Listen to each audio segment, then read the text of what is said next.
This 117th Congress, the American people chose an evenly split Senate. It gives me great pride to serve as Speaker of the most diverse House of Representatives in the history of our country.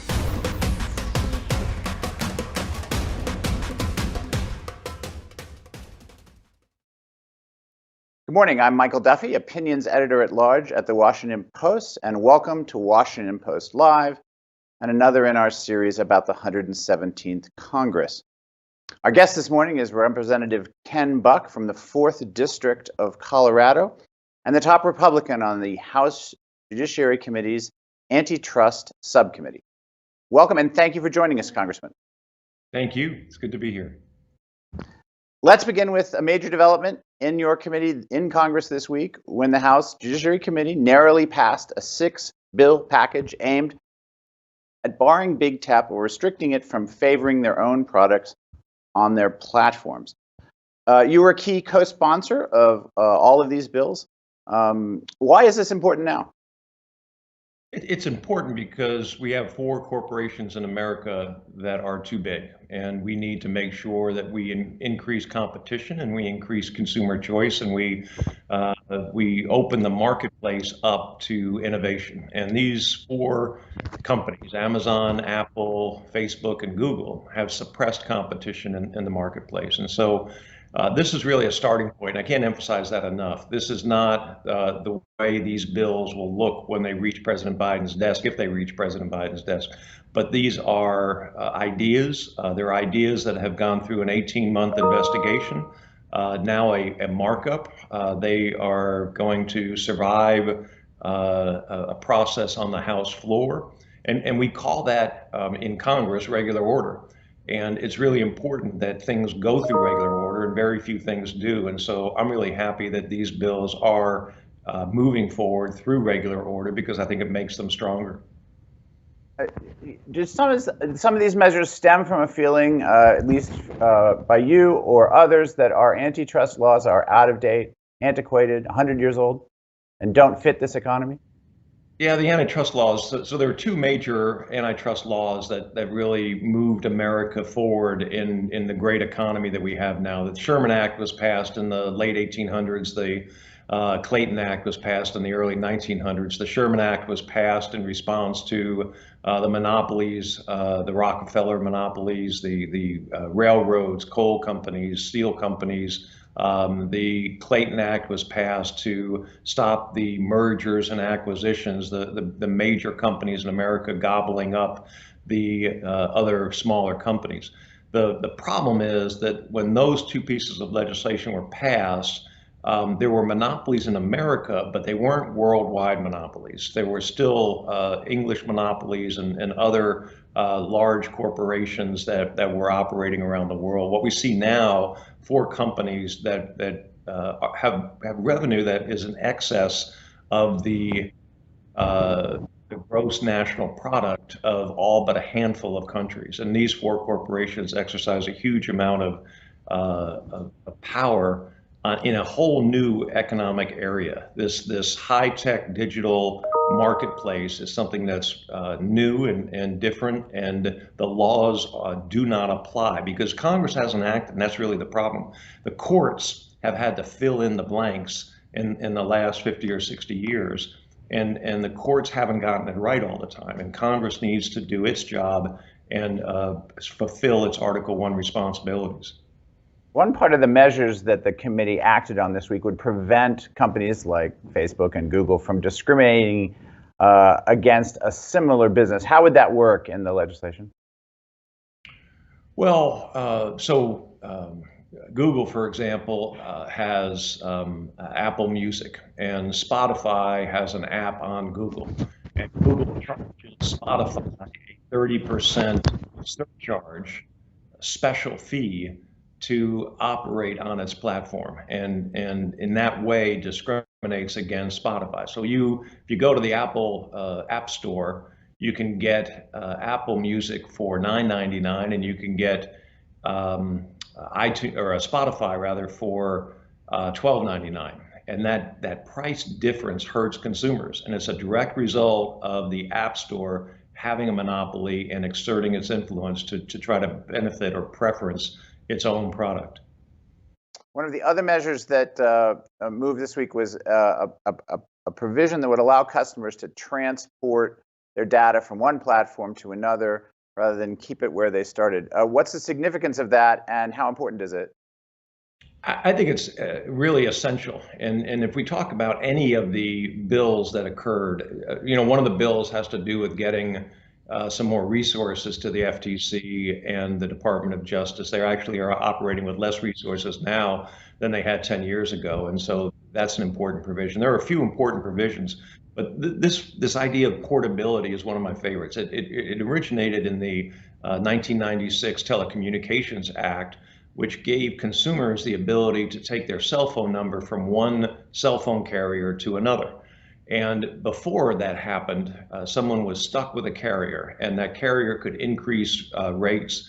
And you didn't want to move because you had to tell all your friends, neighbors, others that you had a new phone number. And so it really inhibited the marketplace. And the idea that someone can take their digital file from Google and go to a competitor and try to negotiate with a competitor. You may not want anybody to know about what you search for, or you may be willing to let somebody sell your search history to advertisers and give you a benefit in return. But that data, your digital file, is your property. It's not the property of the search engine. And as we move forward, we have to understand that when we empower consumers that way, they will make choices in the marketplace, which will create competition. Is this protection of personal privacy something that has a notable amount of bipartisan support? I think these ideas have bipartisan support. Privacy, competition, making sure that we hold these tech giants accountable, all those things have bipartisan support. The devil is in the details, and that's really where we find the fault line in the Republican Party. There are a lot of Republicans that are more concerned about big government than they are big tech. And I think that the key is to find that sweet spot in the middle where we can convince Republicans that we're not empowering the Biden administration, we're not empowering big government and bureaucrats and all the buzzwords that Republicans like to use, but rather we are making sure that we hold big tech accountable. And there are many instances of censorship of the right. And I'm sure there are instances of censorship of the left, but allowing these four giants to control information that is distributed in this country is dangerous. And so I think that when you talk about privacy and some of these other issues, they're very popular across the board. Talk to us a little bit about what the headwall of lobbying against these measures, and I suspect others still to come, has looked like, and how that has changed in your view. The companies hire very large lobbying armies. You surely encountered them. What does that look like as someone involved in the legislation? Well, I have to tell you, I'm really blessed because they've given up on me. They don't send their lobbyists to my office. They know where I'm coming from, and they know what my goals are. And so I don't see a lot of lobbyists in my office or off the floor of the House or anywhere else for that matter. But what they've done is they've done something that's really pretty incredible, and they have very bright people, and they have almost unlimited resources. And the estimates that I've seen are that they spend more than $50 million a year in Washington, D.C. to maintain their monopoly status. But what they've done is they've gone and they've given large contributions to a lot of different conservative groups, and those large contributions give them access to the conservative groups and allow them to influence policy from conservative groups.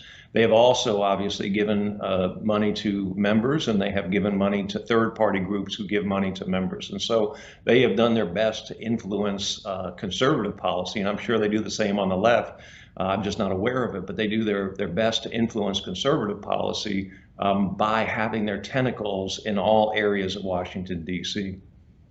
how do you respond to members of your own party who suggest that, as you kind of noted a minute ago, that this particular package doesn't go far enough to combat what they see as an anti-conservative bias on the platforms?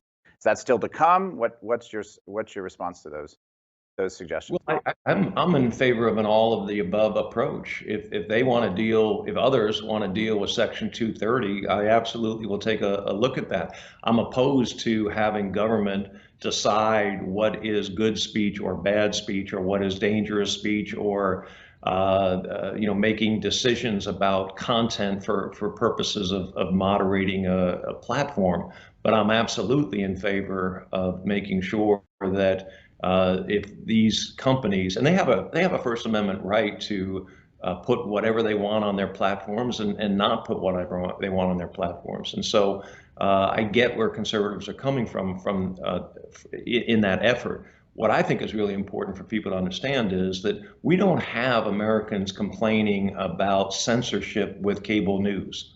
We have different news channels, and they have different biases, and people recognize that one has a right-leaning bias and one has a left-leaning bias. But the idea that you can go and watch a cable news show and feel comfortable with the information that's being delivered is an important idea. The same with newspapers. We have some newspapers on the right, some newspapers on the left, some newspapers in the middle. And there is bias with news organizations. What we have with Google is they determine what the algorithm is and who's going to benefit and who's going to lose. And by doing that, they are controlling the information. If we have 5 Googles, people will have a choice where they want to go and get their information from and how they want to search. You had said earlier that the antitrust laws needed an overhaul. What about the regulatory agencies that are empowered by those laws? Do we have the right arrangement of enforcers and overseers and all the things that make the rules and regulations that actually bring the law into, actually make the laws work? Does your legislation, the 6 bills, contemplate any change in the way we are arrayed as a government? I think that Senator Mike Lee from Utah has a bill that would move the FTC under the Department of Justice Antitrust Division. I'm taking a hard look at that bill and seeing if that makes sense from my perspective. So you've got 2 agencies, and they communicate and they coordinate their activities so that they don't both examine a merger, they don't both file a lawsuit against the same tech giant or other company that's involved in monopolistic behavior. But they are 2 separate entities, and really with 2 different structures. The Antitrust Division is underneath the Attorney General, a cabinet level appointment, and the FTC is under a commission, and the majority of that commission survives from one administration to the next, so there's some continuity. So they have two different structures, and it's really reflected in their work. But I think that examining those agencies and having more transparency so that the public knows that they are involved in truly antitrust work and not in political activity, I think is really important. And so there are a lot of things I think we need to look at as these bills move forward to assure the American people that we're not just giving money to agencies so that they can act in any way they want, but rather we are giving money to agencies to enforce the laws that Congress passes. You hinted at this topic there would be other measures perhaps to come on top of this first round. Do you think at the end of the day, whenever this sort of overhaul of our antitrust approach is done, and that might be a few years, that we'll still have those 2 agencies? Or do you think that's a fault line for parties that, do you think those will both survive, I guess is the question. I know justice will survive, but will the FTC survive? Yeah, that's the question. Yeah.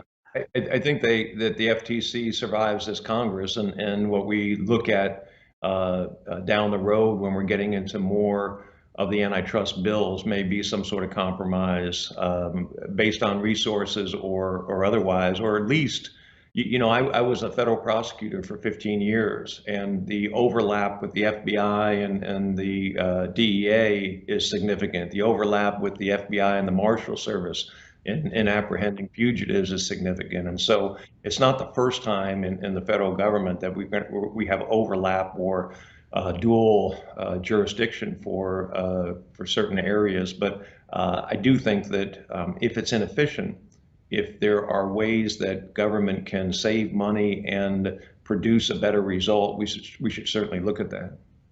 That's a thoughtful reference. You and Democratic Chairman of the House Judiciary Subcommittee, Representative Dave Cicilline of Rhode Island, worked closely to get these measures out of committee. Talk to me a little bit more about why this actually engenders a rare moment of bipartisanship in Washington. What about these issues seems to bring the parties together? Well, it's a great question. I think first, for your viewers' benefit, David Cicilline and Ken Buck have probably voted the same way. You could count the number of times on one hand. We are not just from different parties, but we are from different sides of different parties. We are pretty far apart on the political spectrum. When it comes to antitrust work, for different reasons, and it's often why, I'm somebody that believes that Congress should take control again of its war power authority. And there are a number of conservatives like me on the right who advocate for that. And there are a number of progressives on the left who advocate for it. And it's the folks in the middle who are objecting to that. And so often, not often, but sometimes you'll see, for different reasons, folks on the right and left that agree. And this is one of those cases where we don't necessarily agree on the reason for reining in big tech, but we absolutely recognize the need to do so, and have had a good, I think, productive working relationship throughout the investigation, the 18-month investigation, and up to this point. So this effort really started more than 2 years ago in moving these bills forward. I think people sometimes don't realize that the work of compromise can take a much longer time than simply one party moving forward and then the other. Would you support the other compromise that's underway at the moment that people are talking about? That's the at least appears to be a framework, at least for $1 trillion worth of infrastructure spending over the next 5 or 8 years. It's moving forward now, appears to be anyway, in the Senate. Have you taken a position on that yet? I haven't taken a position on it. I'm a little concerned. I'm a lot concerned, frankly, about the spending in this country. And I think that we are spending too much money, and we've got to figure out how to rein in that spending. We're going to see some inflationary effects as a result of spending. We're going to see some really impact on the ability of companies, businesses, individuals to borrow money in the marketplace. There's no way to continue spending as we are without the Fed raising the interest rate, and that's going to cause even more of the budget to pay off this debt, as well as harm to citizens in this country who want to buy a new house and get into the marketplace. And typically inflation affects those who can least afford it. It affects the young people who are trying to buy their first house. It affects the person who is working for someone who wants to start their own business. And that's really what concerns me about this bill, is the cost of it. I think we all recognize that there are needs, but a lot of the needs are state and local, should be funded by state and local government. The problem with funding things through the federal government is the federal government prints the money, writes the check, and puts it on the debt ledger. The state and local governments have to balance their budgets and act much more responsibly in choosing the projects that they need to prioritize. You represent Colorado's 4th congressional district, which, for people who don't memorize their congressional maps, wraps around Denver and then kind of takes up the entire eastern third of that state. That's a big space. Talk to us a little bit, if you can, Congressman, about how your district, or your state, if you wish, has changed in the last 10 years? Everyone knows it's changed a great deal, demographically and economically. And where do you think it's headed? Oh, great question. We have a new map that's just come out this week, and the commission that is charged with creating the map for Colorado's congressional districts will continue to work on that map. And so the 4th congressional district right now, for folks to visualize, touches Wyoming, Nebraska, the full extent of the Kansas state line, Oklahoma, New Mexico. So it is a huge district. And I was talking to another member in the elevator the other day, and he was telling me the state he was from, and I said, you could fit 5 or 6 of your states in my congressional district, and that's just how big it is in terms of square miles. But the changes, it is an energy producing and agricultural district. And so you have in the northern part of my district, you have a lot of oil and gas development. You have a lot of windmills on the eastern plains of Colorado. You've got a lot of solar panels. So we really produce a lot of different forms of energy, but we are an energy production district, and we have some of the largest corn growing counties in America, as well as some of the biggest agricultural dollar-wise because of the cattle and lambs and other meat products that we produce. We have a very wealthy agricultural tradition. So it hasn't changed significantly, other than this governor has put severe restrictions on oil and gas drilling in northern Colorado, and that has really restricted the amount of production in that area. And so we've seen oil and gas workers move out. We've seen a lot of migration from Californians moving in. And I'm not sure whether they're frustrated with the political system in California or whether they are moving to a state that has a lower cost of living. A lot of senior, more mature Californians and folks from other states are moving into the area. So there has been a demographic change in my district, not as significant as the Denver metro area, but still pretty significant. Yesterday, Speaker Pelosi announced that a select committee will investigate the January 6th attack on the Capitol after Senate Republicans last month blocked a bipartisan commission. Do you support the Speaker's move? I don't, and I'll tell you why. I think we do need to examine January 6th. I also think we need to examine violence that occurred during the summer in various cities across America, most notably Portland. I think we need to look at political violence and really what is dividing America. I think it's a much bigger issue than just January 6th. I understand the Speaker's desire to keep the focus on January 6th, and some of it is frankly myth. The idea that this was inspired by white supremacists, or that it was an armed insurrection, or there was an attempted coup, all that kind of language is really unnecessary. There are a lot of Americans on the right and left that are concerned about our political system, and we need to address that concern in a mature way. I think that 4 years ago, we had an investigation of a president to determine whether there was collusion or a conspiracy between the presidential campaign and Russia. Now we are undergoing a investigation of the right as it pertains to the rioters, in my view, that trespassed, invaded, however you want to put it, the U.S. Capitol on January 6th. I think we should look at this in a larger way and try to give some ideas to Congress on bills they can pass, or incentives for states to pass bills that would make sure that people have more confidence in the elections, and try to just turn down the heat a little bit on the political rhetoric out there. One more quick question. You wrote an op-ed in this newspaper defending the Electoral College, in fact, just the day before the insurrection. Why did you defend it?